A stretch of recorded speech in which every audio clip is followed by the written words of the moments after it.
Hey guys, Ben with WODprep here, and today we're going to talk about how to improve your muscle up.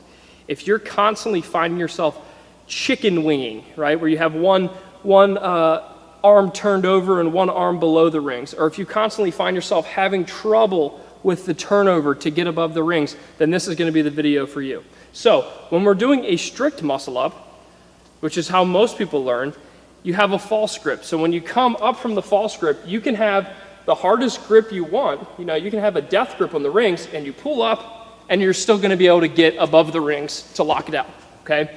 But as you learn to do a kipping muscle up, you have to learn to let your hands slide around the rings. So what I mean is, we're just going to focus on one arm here. So if I'm down below the rings and I have my normal, if I'm about to do a kipping muscle up, this will be the grip that I use, right? I'm just grabbing onto the rings. I might get a little bit of a false grip, but really I'm just grabbing onto the rings.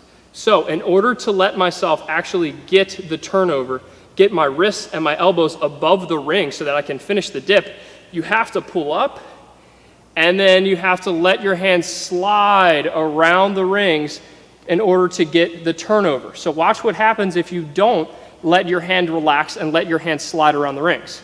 Right? If I just have this death grip, then what's going to happen is it'll come up, and then I'm going to really have to try to force myself forward, and then eventually my hand might slide on the rings. But if you're not consciously letting your hand slide around the ring, then you're going to end up with this.